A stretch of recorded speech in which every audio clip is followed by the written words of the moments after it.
ಎಂತಹ ಅನಾಹುತಗಳಾಗಿ ಅವಂದ್ರ ಕೈ ತಪ್ಪಿ ಹೋಯಿತು ಅಂತಂದ್ರೆ ಮತ್ತೆ ನೀಸಿ ಪಡ್ಕೊಳಕ್ ಆಗೋದಿಲ್ಲ. ಒಬ್ಬ ದಿನಗೂಲಿ ವ್ಯಾಪಾರಸ್ಥ KSRTC ಬಸ್ನೊಳಗೆ ಹಮಾಲಿ ಮಾಡುವಂಥವ KSRTC ಬಸ್ನೊಳಗೆ ಹಮಾಲಿ ಮಾಡುವಂಥವ ಮಗನ ಚಲೋ ಓದಿಸ್ಬೇಕು, ಬಹಳ ದೊಡ್ಡ ಉದ್ಯೋಗಕ್ಕೆ ಹಚ್ಚಬೇಕು ಅಂತ ನಿರ್ಧಾರ ಮಾಡಿ ಆ ಮಗನನ್ನು ಓದಿಸಿದ.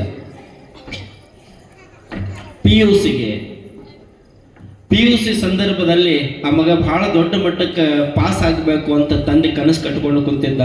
ತಂದೆ ಯಾವ್ದವನು ಹೇಳಿದಂತೆ ಏನಂತ, ಮಗ ತಂದೆ ನೀನು ಈ ಸರಿ ರ್ಯಾಂಕ್ ಬಂದಿ ಅಂತಂದ್ರೆ ನೀ ಕೇಳಿದ್ದು ಕೊಡಿಸ್ತೀನಿ ಅಂತ. ನೀವು ಆಸೆ ತೋರಿಸಿರ್ತೀರಿ. ಜಗದ್ಗುರು ಮಹಾಸನ್ನಿಧಿ ಅವ್ರು ಬರ್ತಿದ್ದಾರೆ, ನೀವು ನಾನು ನಿಮಗೆ ಹೇಳ್ತೇನೆ, ಅವಾಗ ನೀವು ಚಪ್ಪಾಳೆ ತಟ್ಟೋರಂತ. ಇದೊಂದು ಕೇಳ್ರಿ ಭಾಳ ಚಲೋ ಆದ ವಿಚಾರ. ಇದೊಂದೇ ವಿಚಾರ ಕೇಳ್ರಿ, ಬಹಳ ಅದ್ಭುತವಾದ ವಿಚಾರ ಅದ. ನೀನು ಪಾಸ್ ಆಗ್ಬೇಕು. ಹೆಂಗ್ ಪಾಸ್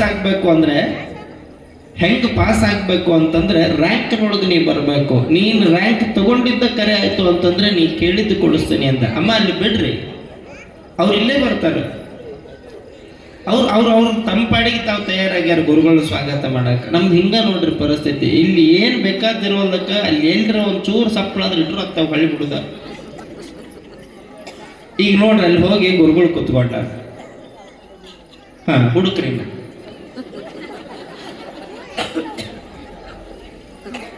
ಜಯ ಮಂಗಲಂ ಜಯ ನಮ. ಈಗ ಅವ್ರು ನೋಡೋದು ಬಿಡ್ತೀರ? ಇಲ್ಲ, ನಾನು ಆ ವಿಷಯನ ಬಿಟ್ಟು ಬಿಡ್ತೇನೆ, ಬೇರೆ ಏನಾರ ಹೇಳ್ತೇನೆ. ಇದು ಸತ್ಯವಾದ ಘಟನೆ ತಾಯಿ, ಟೈಮ್ ಪಾಸ್ ಮಾಡುವಂತಹ ವಿಚಾರ ಅಲ್ಲ. ನಿಮಗೆ ಗೊತ್ತಿರಲಿ ಯಾಕೆ ಈ ವಿಚಾರವನ್ನು ಹೇಳ್ತಿದ್ದೀನಿ ಅಂತಂದ್ರೆ, ಮನುಷ್ಯನಾದ ಮನೆಗೆ ತಾಳ್ಮೆ ಎಷ್ಟು ಮುಖ್ಯ ಅಂತ. ಇದು ನಡೆದಿರುವಂತಹ ಘಟನೆ. ನೀನ್ ಪಾಸ್ ಮಾಡಿ ಮಗ, ನಿನಗೇನ್ ಬೇಕು ನಾನು ಅದನ್ನು ಕೊಡಿಸ್ತೀನಿ ಅಂತ ತಂದೆ ಹೇಳ್ದ. ನಾ ಪಾಸ್ ಆದ್ರೆ ನಾ ಹೇಳಿದ್ದು ಕೊಡಿಸ್ತೀಯ ಅಂತ ಮಗ ಅಂದ. ನೀನು ಕರೆಕ್ಟ್ 95% ಮಾಡು, ನಾನೇನು ಕೊಡಿಸ್ತೀನಿ ಅಂದಾಗ ಹುಡುಗ ಹಗಲಿ ರಾತ್ರಿ ಕೂತ್ಕೊಂಡು ಓದಕ್ಕೆ ಚಾಲು ಮಾಡಿದ. ನಮ್ಮಪ್ಪ ನಾ ಕೇಳಿದ್ದು ಕೊಡಿಸ್ತಾನಂತ. ಸ್ವಲ್ಪ ಚಂದ ಕೇಳ್ರಿ. ನಮ್ಮಪ್ಪ ನಾ ಕೇಳಿದ್ದು ಕೊಡಿಸ್ತಾನ ಅನ್ನುವಂತಹ ಉದ್ದೇಶದಿಂದ ಮಗ ಹಗಲಿ ರಾತ್ರಿ ಕೂತ್ಕೊಂಡು ಓದಕ್ಕೆ ಚಾಲು ಮಾಡಿದ. ಪರೀಕ್ಷೆ ಬಂತು, ಪರೀಕ್ಷೆ ಬರೆದ. ಆತನ ರಿಸಲ್ಟ್ ಏನಾಗಿತ್ತು ಅಂತಂದ್ರೆ, ಅಪ್ಪನ ಆಸೆಯನ್ನ ನಿರಾಸೆ ಮಾಡಿದ್ದಿಲ್ಲ, 98% ತಗೊಂಡು ಹುಡುಗ ಪಾಸ್ ಆಗಿದ್ದ. ನಿಮಗೆ ಖುಷಿ ಅನ್ನಿಸ್ತಲ್ಲ? ಈಗ ಇದರ ಮುಂದುವರೆದ ಭಾಗ ಎಷ್ಟು ಚಂದ ಐತಿ ಕೇಳ್ರಿ. 98% ತಗೊಂಡು ಪಾಸ್ ಆಗಿರುವಂತ ಹುಡುಗ ಅವ್ರ ಅಪ್ಪನ ಹತ್ರ ಹೋಗಂದ, ಅಪ್ಪ ನೀನೇನು ಹೇಳಿದ ಅದನ್ನ ನಾ ಮಾಡೀನಿ, ಈಗ ನಾ ಹೇಳಿದ್ ನೀ ಮಾಡು ಅಂದ್ರೆ ಏನ್ ಬೇಕು ಹೇಳು ಅಂದಾಗ, ನನಗೊಂದು ರಾಯಲ್ ಎನ್ಫೀಲ್ಡ್ ಬೈಕ್ ಬೇಕು ಅಂದವ. 1,80,000 ಐತಿ. ಅವ್ರ ಅಪ್ಪನ ಕೆಲಸ ಏನು? KSRTC ಒಳಗೆ ಹಮಾಲಿ ಮಾಡೋದು. ನಾನು PUC ಹೋಗ್ಬೇಕು, ನಾನು ಮುಂದೆ ಕಾಲೇಜ್ ಡಿಗ್ರಿಗೆ ಹೋಗ್ಬೇಕು ಅಂದ್ರೆ ನನಗೆ ರಾಯಲ್ ಎನ್ಫೀಲ್ಡ್ ಬೈಕ್ ಕೊಡಿಸ್ಬೇಕು. ನೀ ಕೊಡಿಸ್ತೀನಿ ಅಂದಿದಿ, ಇಲ್ಲ ಅನ್ನೋವಂಗಿಲ್ಲ. ನೀ ಕೊಟ್ರೆ ಕಾಲೇಜ್ಗೆ ಹೋಗ್ತೀನಿ, ಇಲ್ಲಂದ್ರೆ ಇಲ್ಲ ಅಂದವ. ಅವರಪ್ಪ ಅಂದ, ಸರಿ ಬಿಡಪ್ಪ ನಿಂಗೆ ಕೊಡಿಸ್ತೀನಿ. ಯಾವಾಗ ಕೊಡಿಸ್ತಿದೆ? ನನಗೆ ನಾಳೆನೇ ಬೇಕು ಅಂದಾಗಿಲ್ಲ, ಮುಂದಿನ ತಿಂಗಳ ನಿನ್ನ ಬರ್ತ್ಡೇ ಅದ, ನಿನ್ನ ಬರ್ತ್ಡೇಕ ನಾನು ನಿನಗೆ ಬೈಕ್ ಕೊಡಿಸ್ತೀನಿ ಅಂದ. ವಿಚಾರ ಮಾಡ್ರಿ ತಾಯಿ, ಬರ್ತ್ಡೇಗೆ ಬೈಕ್ ಸಿಗ್ತೈತಿ ಅಂತ ಹೇಳಿ ದಿನದಿಂದ ದಿನಕ್ಕೆ ಕುತೂಹಲ ಹೆಚ್ಚಾಗಕತ್ತೈತಿ. ಗೆಳೆಯರಿಗೆ ಹೇಳಿ ಬಂದಾನ, ನನ್ನ ಬರ್ಡೇಗೆ ನಮ್ಮಪ್ಪ ರಾಯಲ್ ಎನ್ಫೀಲ್ಡ್ ಬೈಕ್ ಕೊಡಿಸ್ತಾನ. ತನ್ನ ಸಹಪಾಠಿಗಳು ಹೇಳ್ಯಾನ, ನಾನು ಡಿಗ್ರಿ ಹೋಗ್ಬೇಕಾದ್ರೆ ರಾಯಲ್ ಎನ್ಫೀಲ್ಡ್ ಬೈಕ್ನಾಗ ಹೋಗ್ತೀನಿ, ನಾನು ಹಿಂಗ ಎನ್ಫೀಲ್ಡ್ ಬೈಕ್ ದಿನಕ್ಕೆ ಒಂದೊಂದು ಕನಸು ಕಟ್ಟಾಕತ್ತಿದ. ನೋಟ್ಬುಕ್ದೊಳಗೆ ರಾಯಲ್ ಎನ್ಫೀಲ್ಡ್ ಬೈಕ್ ಚಿತ್ರ ತೆಗೆದು ತಂದು ಒಂದು ಚಿತ್ರ ಇಟ್ಟು ಇದು ನಂದು ಅಂತ ಸ್ಟೇಟಸ್ ಇಡಾಕತ್ತಿದ. ಒಟ್ಟ ಕೊಡಿಸ್ತಾನಂತ ಅವಂಗ ನಂಬಿಕೆ, ಒಟ್ಟ ತರ್ತಾನಂತ ಅವಂಗ ನಂಬಿಕೆ. ಇನ್ನು ಒಂದು ವಾರ ಉಳಿದಿತ್ತು, ಯಪ್ಪ ನೆನಪೈತಲ್ಲ ತರ್ತೀನಿ ಮಗ. 3 ದಿವಸ ಆಯ್ತು, ಅಪ್ಪ ರಾಯಲ್ ಎನ್ಫೀಲ್ಡ್ ಬೈಕು ಕೊಡಿಸ್ತೇನೋ ಅಂತ ಅವರಪ್ಪ ಅಂದೆ. ಯಾವಾಗ ಕೊಡಿಸವ್ನಿ? ಶೋರೂಮ್ಗೆ ಹೋಗಿಲ್ಲ, ಕಲರ್ ನೋಡಿಲ್ಲ, ಬುಕ್ ಮಾಡಿಲ್ಲ. ಒಂದೇ ದಿನದಾಗ ಅವ್ರು ಹೆಂಗೆ ಕೊಡ್ತಾರೆ ಅಂತ ಕೇಳಿದಾಗ, ಮಗ ನಾ ಕೊಡಿಸ್ತೀನೋ, ನನ್ನ ಮೇಲೆ ವಿಶ್ವಾಸ ಇದ್ರೆ ನೀ ಸುಮ್ಮನಿರು ಅಂತಿದ್ದ. ಅವರಪ್ಪ ಮುಂಜಾನಿದ್ದ 8 ತಾಸು ದುಡಿಯಾವ, ಹಗಲು ರಾತ್ರಿ ದುಡಿಯಕ್ಕೆ ಚಾಲು ಮಾಡಿದ ಮಗ ಬೈಕ್ ಕೊಡಿಸ್ಬೇಕಂತೆ. ಅದ್ರ ಹಣೆ ಬರ ಕೆಟ್ಟ. ನಾಳೆ ಒಂದೇ ದಿವಸ ಐತೆ ಅವನು ಬರ್ತಡೆ. ಇವತ್ತಿಗೂ ಕೂಡ ಅವ ಇನ್ನೂ ಬೈಕ್ ತರಲಿಲ್ಲ, ರೊಕ್ಕ ಮನೆಗೆ ತಂದಿರಲಿಲ್ಲ. ಮಗ್ಗ ಸಿಟ್ಟು ಬಂತು ನೋಡ್ರಿ, ಅಳಾಕತ್ತಿದ. ಉಣ್ಣೋದು ಬಿಟ್ಟ. ನೀ ಸುಳ್ಳು ಹೇಳ್ತೀಯಪ್ಪ, ನೀ ಸುಳ್ಳು ಹೇಳ್ತಿದ್ದೆ.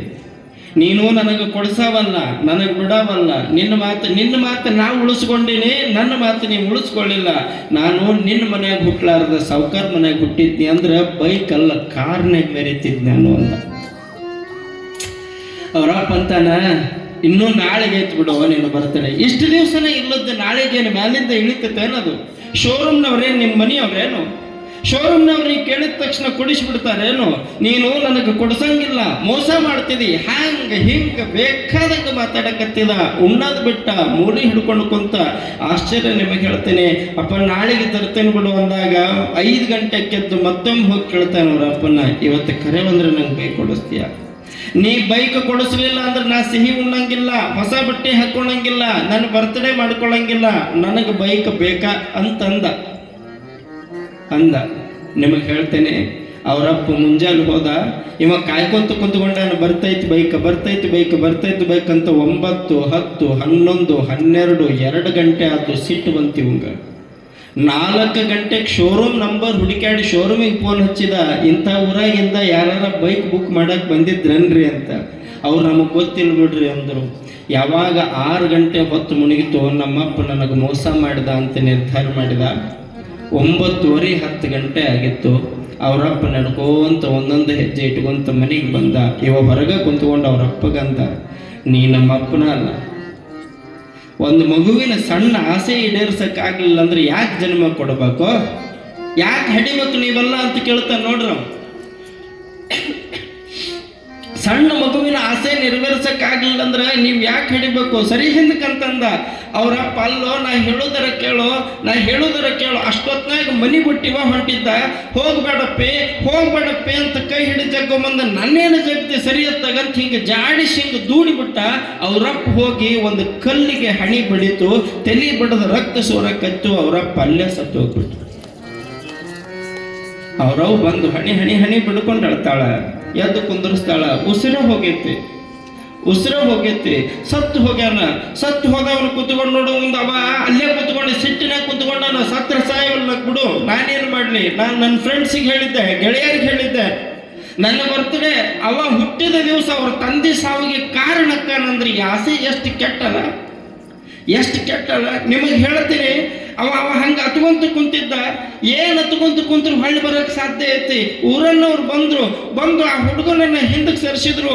ಸತ್ತು ಹೆಣನ ಸಂಪೂರ್ಣ ಹಿಂಗೆ ಅಂಗಿ ತಳೆದು ಜಳಕ ಮಾಡಿಸಿ ಬಟ್ಟೆ ಹಾಕಿ ಗೂಟಕ್ಕೂ ಕುಂದರಿಸ್ಬೇಕಲ್ಲ.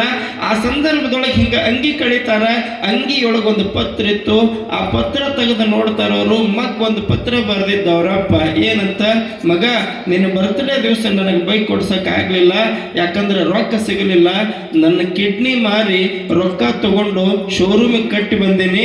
ನಾಳೆ ಮುಂಜಾನೆ ನಿನಗೆ ಬೈಕ್ ಕೊಡ್ತಾರ, ತಗೋರಪ್ಪ ಅಂತ ಪತ್ರ ಬರೆದಿದ್ದ. ಬೈಕ್ ಖರೀದಿ ಮಾಡಿದ ರಸೀದಿ ಪಕ್ಕಣದೊಳಗಿತ್ತು. ಬೈಕ್ ಬೇಕೋ, ತಂದೆ ಪ್ರಾಣ ಬೇಕೋ? ಸ್ವಲ್ಪ ತಡ್ಕೊಂಡು ಅಪ್ಪನ ಮಾತು ಕೇಳಿದ್ರ ಅಪ್ಪನೂ ಉಳಿತಿದ್ದ. ಅಪ್ಪ ಕೊಡಿಸಿದ ಬೈಕು ಉಳಿತಿತ್ತು. ಯಾವ ಸಂತೋಷದೊಳಗೆ ಅಪ್ಪನ ಬೈಕ್ ಹತ್ತೋದ್ರಿ? ಯಾವ ಸಂತೋಷದೊಳಗೆ ರಾಯಲ್ ಎನ್ಫೀಲ್ಡ್ ಬೈಕ್ ಹತ್ತಬೇಕವ? ಒಂದಲ್ಲ, ಅಂತಾವ್ 10 ರಾಯಲ್ ಎನ್ಫೀಲ್ಡ್ ಬೈಕ್ಗಳನ್ನು ತಗೋಬಹುದಾಗಿತ್ತು. ಸ್ವಲ್ಪ ತಡ್ಕೊಂಡಿದ್ದ ಅಂತಂದ್ರೆ ಅದಕ್ಕೆ ಹೇಳಿದ್ವು, ತನುವಿನ ಕೋಪ ತನ್ನ ಹಿರಿತನದ ಕೇಡ, ಮನದ ಕೋಪ ತನ್ನ ಅರಿವಿನ ಕೇಡ. ಮನೆಯ ಬೆಂಕಿ ಮನೆಯೊಳಗಿನ ಬೆಂಕಿ, ಮನೆಯ ಸುಟ್ಟಲ್ಲದೆ ನೆರೆಮನೆಯ ಸುಡದು ಕೂಡಲ ಸಂಗಮ ದೇವ. ನೀನು ಒಂದು ಕ್ಷಣ ನಿಮ್ಮಪ್ಪನ ಮೇಲೆ ಸಿಟ್ಟಾಗಿ ನಿಮ್ಮಪ್ಪನ ಪ್ರಾಣ ಕಳ್ಕೊಂಡು ಆ ಬೈಕಿನ ಮೇಲೆ ಹತ್ತಿ ಏನು ಮರ್ಯಾವಿನ ಮೇಲೆ? ಯಾವ ಕ್ಷಣ ಮೆರೆಯಾವಿನ ಮೇಲೆ ನೀನು ಅದನ್ನು ನೋಡಿದ ಸರ್ತಿಗೆ ಮರ್ತ ಆಗೋದಿಲ್ಲ. ಅಪ್ಪನ ಹೆಣದ ಮೇಲೆ ಬೈಕಿನ ಸವಾರಿ ಮಾಡೋಕ್ಕಾಗತ್ತೇನ್ರಿ? ಇಂಥ ಒಂದಲ್ಲ ನಾ ಹೇಳೋದು. ದಿನನಿತ್ಯ ಪ್ರತಿಯೊಬ್ಬರ ಮನೆಯೊಳಗೆ ನಡ್ಕೊಂತನ ಬಂದಾವ. ಸಮಾಧಾನ ಶಾಂತಿ ಬೋಧನೆ ಮಾಡ್ಕೊಂತನ ಹೊಂಟಾರ ಜನ. ಆದ್ರೂ ನಮ್ಮೊಳಗಿನ ಸಿಟ್ಟು ಕಡಿಮೆ ಆಗಕತ್ತಿಲ್ಲ ಅಂದ್ರೆ ಏನು ಸಾಧಿಸಕ್ ಹೊಟ್ಟಿವ್ ನಾವೆಲ್ಲ? ಒಬ್ಬರ ಮನವನ್ನು ಇಸದಾತ, ಮತ್ತೊಬ್ಬರ ಮನವ ಘಾತವ ಮಾಡದಾತ, ಪರಮ ಪಾವನ ನೋಡ ಅಂತ ಬಸವಣ್ಣನವ್ರು ಹೇಳ್ದಂಗ ಮನೆಯವ್ರ ಮನಸ್ಸಿಗೆ ನೋವು ಮಾಡಿ ಮಾತಾಡಿಸ್ಲಾರ್ದಂಗ ಮಾರಿ ತಿರುಕೊಂಡು ಅದ್ದಾಡಿದ್ರೆ ನಮಗೆ ಮನುಷ್ಯತ್ವ ಅಂತ ಕರಿಬೇಕ? ಮನುಷ್ಯತ್ವ ಅಂತ ಕರೆಯೋದಕ್ಕಾಗತ್ತೆ? ನಿಮಗೆ